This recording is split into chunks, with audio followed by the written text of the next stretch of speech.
We have this from the AP. Romanian authorities tow vehicles from Andrew Tate's home after new human trafficking allegations. So this has been ongoing for quite some time.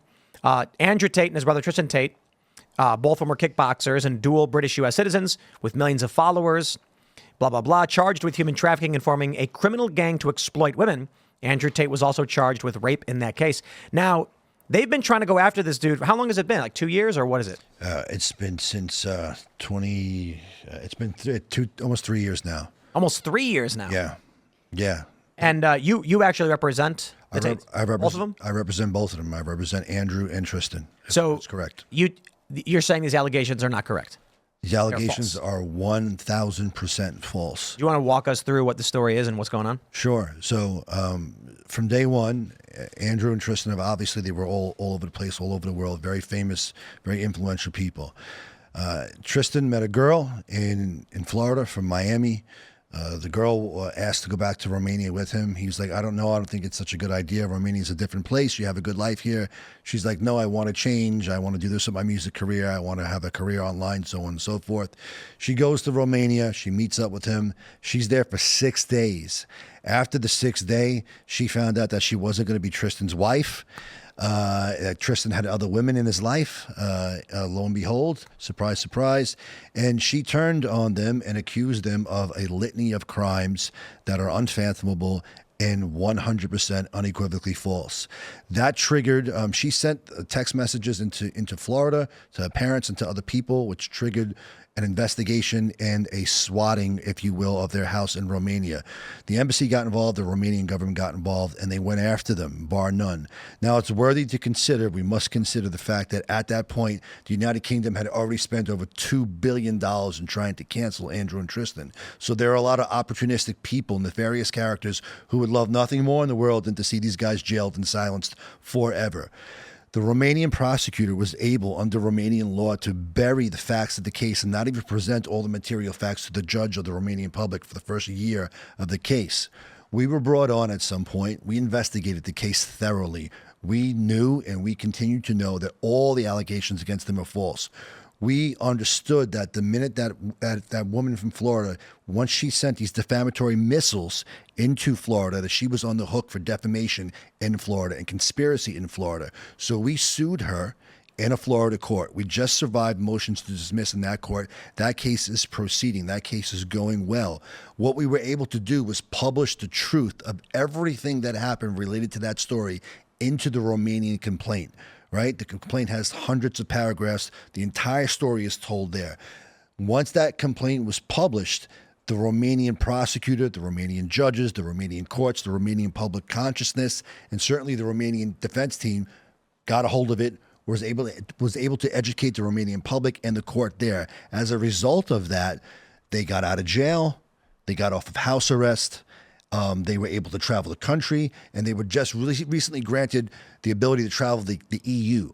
Somebody freaked out someplace and made a call and said, we have several theories as to why this happened, and said double down the prosecution on them. So they have a bunch of allegations from people that they've interviewed from the past few years, 33 women or so. 30 of them were interviewed, and after the interview, or during the interview, gave statements, affirmative statements, in defense of Andrew and Tristan. Wow. Saying this is absolute crap. 2 of the women, so 31 and 32, Andrew and Tristan are being, it's alleged that they laundered money, right? And that they laundered money by giving their baby mamas lavish gifts, putting them in lavish cars, and buying them houses. Andrew and Tristan's defense is, these are my baby mamas. Of course, I'm going to take care of them because that's what good men do. The baby mamas are in their camp as well, in defense. There may be one other person that they're still working on, some shadow character someplace who doesn't have a story, who we don't know what's going on. Long story short, the entire case against them is crap.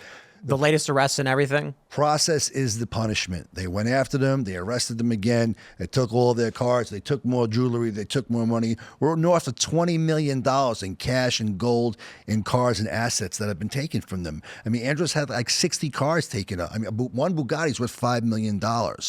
So this is about silencing them. This is about the fact that Andrew and Tristan are very influential, especially when it comes to young men.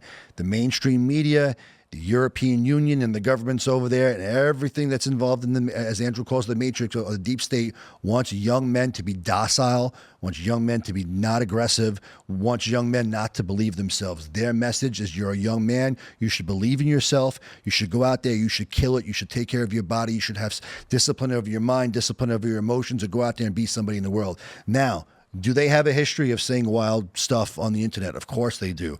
Most of that stuff is 10 years old or older. If I had a camera running when I was 25 years old, it probably wouldn't have been good stuff, right? I'm 46 now. I changed tremendously in the past 10 years and tremendously over the past 20, as have they, right? They're different men now. So you're saying that, correct me if I'm wrong, there's no complainants right now? They have. So this is what they do. They say that Andrew and Tristan use what's called the lover boy method, which means that if you're working for me and you're my employee and you feel positive about me in some way, you're being tricked. You're being tricked. And because I have the capability to one day human traffic you, you're guilty of the lover boy. I'm guilty of using lover boy.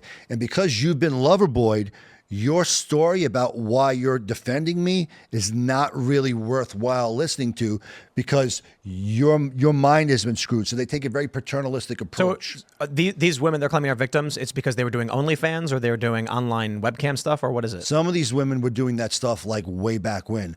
These other ones, we have no idea what the hell. They went and they spoke to everybody that the Romanian government could get their hands on, that these guys ever interacted with. At any point in time, did these guys hurt you, traffic you, rape you, hurt you? They all said no. They all said these guys are great. They're gentlemen. They took me out, this, that, and the other thing. The Romanian government doesn't care. It's taking a very paternalistic approach, saying, oh, sweetheart, you're just a little dumb girl that doesn't know what's going on. These guys mine-effed you, and we're going to prosecute them anyway. It's the most ridiculous thing I've ever seen in my life. At the end of the day, they're going to be exonerated. They've been asking for a trial since Jump Street. Innocent men don't go, let's go to trial tomorrow. Andrew and Tristan be like, give me a damn trial, bring these allegations out in court, and let's have the fight, standing on our 10 toes down, standing on our own 2 feet in this court, and let's have the fight. Let's prove your case against me or go to hell. It could be another 2 years before they get a trial there, right? So they're basically, where are they now? Are they in jail? They're out now. We got them out. They're out. So the Romanian team, Aline and Alexandru out there running the Romanian team of Romania, fantastic lawyers. We worked very hard to get them out. Aline made a passionate argument in court and was able to win. The judge saw through the bullcrap here. So they're home. So how are they getting arrested then? So the judge releases them, which is kind of interesting. How are these police able to go in and seize their property and freeze their money or whatever? So the way that they do it is they issue an arrest warrant. They say this is a regurgitation of human trafficking allegations. But like, how do they get a warrant for this? It gets to a point where a judge just says you're out on bail, but pending trial, or what is this? Right, you're out on bail. Essentially, if you were to analogize it to the American system, it'd be out bail pending appeal or bail pending trial, right? So they have a trial set or what? No, they don't. It could be another 2 years before they have a trial. And the whole idea is to lock them up and silence them and bankrupt them and cancel them, to drag them through the mud and then say, oh, we're just going to give up in the end. But you've already destroyed my life. But these two guys are built different. They're different men. They are committed toward fighting this fight for themselves and for every other man who would come before them. They feel honor-bound and duty-bound to fight this fight because if they fall, they believe that there'll be a lot of other dominoes that fall after them. I've seen a lot of videos people have shared that on the surface are indefensible. Him talking about young girls and girls that are underage and things like that by, I would just say, American standards. The argument that I've heard is that, but 16's legal in other countries and in certain areas. Not that I think that makes, fine. Maybe he doesn't go to jail for it, but it's still indefensible. But I suppose if you're saying that they've changed and they're doing something different, then you got to give people credit for that to a certain degree. That being said, when it comes to the influence of the Tates, I hear what you're saying. I definitely agree that there's this interest in stopping young men from shifting rightward because the polling we've seen has shown young men are overwhelmingly voting for Trump, moving Republican. And it seems like it's not even just about Andrew Tate in the bigger picture. By all means, anybody who wants to criticize the guy over everything they saw in those videos, do it and do it forever. I don't care. If the criminal trial is false, they shouldn't be criminally charged. However, they went after Jordan Peterson, who is nowhere near like other side of the coin for Andrew Tate. He's a pro responsibility. He's in favor of taking control of your life. And they called him a Nazi.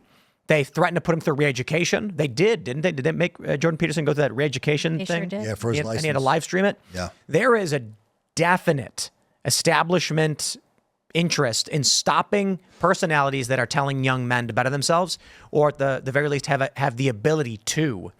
Now, Jordan Peterson's re-education, they can't really lock him in jail like they can with Andrew Tate. Andrew Tate's got a lot of money, but it's pretty wild what's been going on. Yeah, it's real wild. And look, people should criticize and be critical of the things that they said in the past. But what I will say is that they were in a much different position 10 years ago in their life. They were up and coming. They said things that had shock value. These are street guys from Luton, from England. They're also American citizens. And they said whatever they needed to say to get on the map to make a name for themselves. But as they began to grow and as they began to see that there was influence there, they began to realize that there was a responsibility that came with that influence. And they began to sharpen their minds and sharpen their message and geared it toward positivity and strength for young men. And that's what really pissed the government off. It wasn't like, oh, you were saying this stuff before, we were mad. They weren't coming for them then. They came for them as soon as they started saying a man is a man, a woman is a woman, be strong, do this, be traditional, blah, blah, blah, blah, blah. Then the government came from them. You can say a lot of the wild stuff. The government will never come for you. You start preaching traditional values and masculine excellence, and they come for your head. Double-edged sword for the government. It's made them bigger. Way bigger. Yeah. And so if whatever it is they're doing, and I'll state it this way, if these criminal charges end up fizzling out and dissolving, these guys are going to be wealthier and more powerful than they ever were before. 100%. And another thing to do is to pay attention to the Florida case that we're litigating, right? Because we're litigating the same set of facts under different laws. It's the same set of facts in the American legal system. We're saying in the court to this woman that she defamed them, she hurt their reputation immeasurably, and she conspired against them to do all these other things, tortious interference with the business relationship, all these other technical terms. But we're litigating the same exact facts in that court, saying you knew that you were wrong, you lied, here's the proof that you lied. By the way, here's the history of you destroying men's lives before us. It's in a court.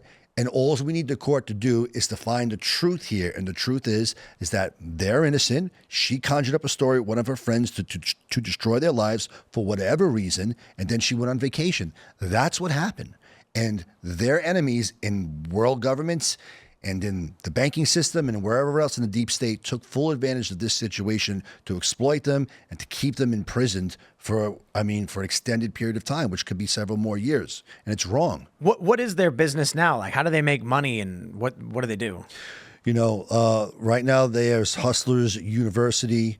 They have... What is that? It's a university where you can go and they say, look, you don't need a college education to be somebody in this world, right? You don't need to go to any school to be somebody in this world. You can come and learn practical skills to how to make money online or how to interview people or how to network. You can come to our school. We're going to give you transferable skills that'll help you succeed in the business marketplace in the world for $50, $100, $200, whatever it is. When you juxtapose that against an Ivy League education, there's a big difference in the price. And you know, lots of times when you go to college or in an Ivy League education, they don't even give you any practical skills for the real world. So it's about setting men up for practical application of skills in the real world to make money online.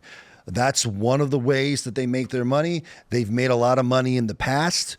You know, they're crypto bros, and that's really all I can kind of sort of get into with all that stuff. But they're good men. They're honest men. They take care of people around them. And what a lot of people don't know is Andrew gets a lot of stuff, a lot of flack for his very pro-Palestinian human rights stance. Right? He's not a fan of the nation state of Israel. He's got no problem with Jews as a whole, but when he looks at the nation state of Israel, right, he's very pro-Palestinian. He gets a lot of stuff for that. Makes a lot of enemies for that. But what he does not get a lot of attention for is all the human rights work that him and Tristan do with Tate Pledge. They give millions and millions of dollars all the time to build wells, to give food, to help people in war-torn villages, to help people restore their lives after one government or another has bombed them out. These are good men who have done a lot of good for the world, right? Even if you accept all the allegations against them is true, the amount of good that they've done for the world tremendously outweighs the bad. And people don't see it because there's a very one-sided narrative out there against them. Thanks for checking out this clip from Timcast IRL. Make sure to watch the show live Monday through Friday at 8 p.m. Subscribe to this channel and we will see you all there.